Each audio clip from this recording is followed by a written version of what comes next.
भाई बिट्टू की गढ़ी ने जो साथ दिया है, मैं सबका बात करता हूँ।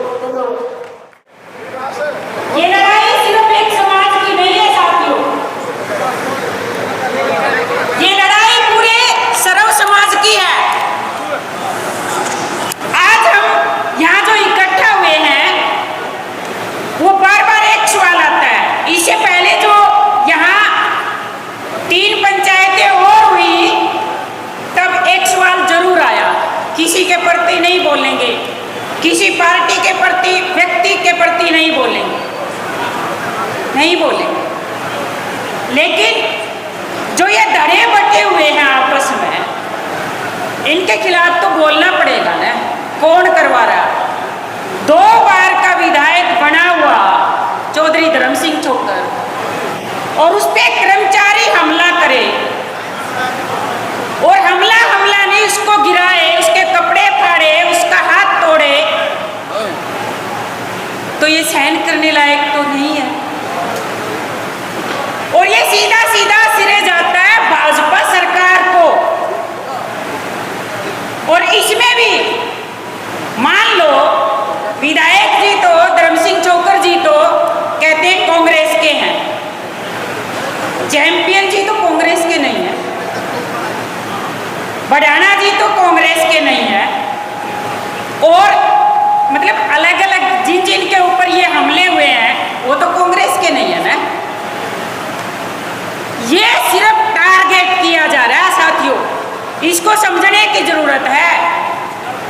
जो भी आगे बढ़ता है, जैसे अपने को टारगेट किया, चाहे वो कहीं भी किसी भी पद पे है, गुर्जर बरादरी का अगवा दस्ते में आगे बढ़ गया, उसको काटने की कोशिश कर रही है ये सरकार।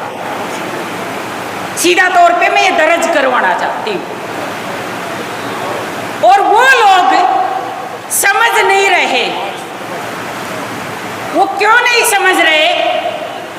कुछ तो है जो हमारे ही हल्के में बोलने के नाम पे निरी बकवास करते हैं, जो अपनी बिरादरी के, जैसे सबसे पहली पंचायत में मैंने नाम लिया था, आज नहीं लेती। और कुछ है जो सरदार हैं यहाँ पे, इसी सरकार में है, वो चुप्पी साधे बैठे हैं। तो क्या वे हमारे समाज के नहीं है? वो हमारे समाज के हैं, और समाज के हैं इसलिए बार बार ये चोट मारी जा रही है। क्या ये बार बार इसी तरीके से चोट खा के बैठना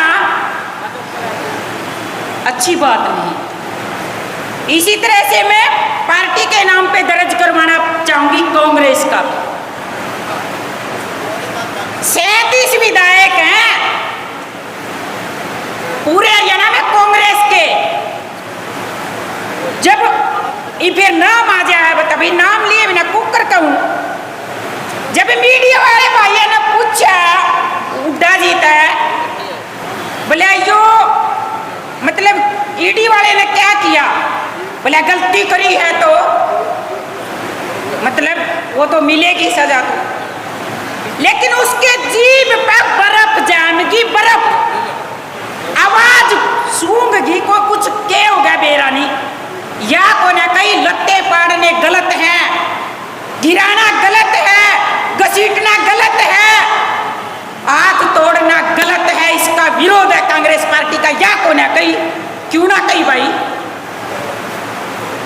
बड़ा बड़ा रैलियां करे, बड़े बड़े प्रोग्राम करे, तो है छोकर साहब, विधायक धर्म सिंह छोकर जैसा शेर नहीं बोला कोई भी।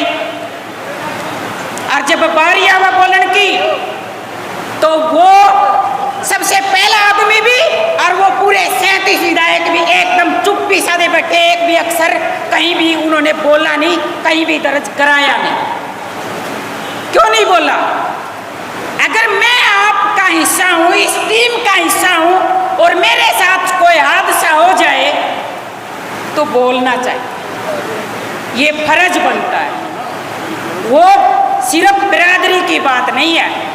जब हमने 2, 4, 5, 3 पंचायतें कर ली, फिर बोले बने बनाए काम पे जब हमारे इतने साथी भीष्म पितामह जैसे हमारे अंतराम जी, मतलब अध्यक्ष जी, हमारे सरदार जी जब लेके चले नौजवानों को, और यहाँ की जो जैसे राजकुमार जी, अनिल जी, धर्मवीर जी, सुभाष जी, तमाम जो नौजवान यहाँ जो खड़े हुए, और वो जब कारवां चलने लगा तो आंख खुली उन पार्टियों की, और तब उन्होंने ये भी कहा हमें एक मांग पत्र दे दिया, हम आ जाओ भाई, आ जाओ, पर उस तरीके से नहीं जिस तरीके से ये कर रखा है तुमने, इस तरीके से नहीं जिस तरीके से तुम ये चालबाजियां करते हो।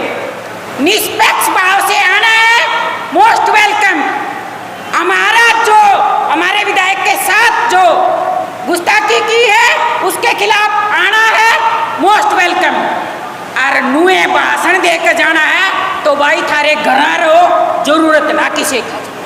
लड़ लेंगे, जो पूरा समाज और सरदारी बैठी है पूरी की पूरी, ये आगे होके लड़ लेंगे इसी तरीके से। जल्दी तो नहीं है राजकुमार जी, थोड़ी सी जल्दी, अच्छा काफी वक्त है, बिल्कुल।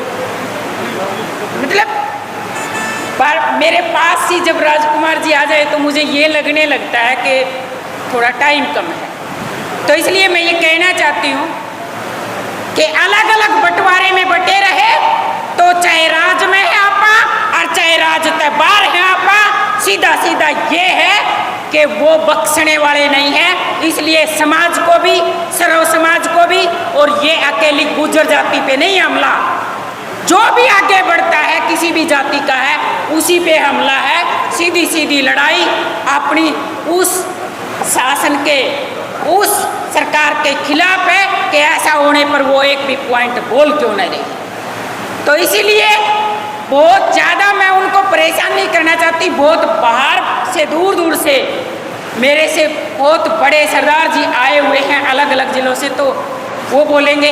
बाद में एक पॉइंट कह के जरूर मैं बैठना चाहूँगी कि एक बार वन में आग लगी और पास से चिड़िया जा रही थी, आग बुझा रहे थे लोग। वो चिड़िया अपनी चोंच में पानी ले और आग बुझाने की कोशिश करे।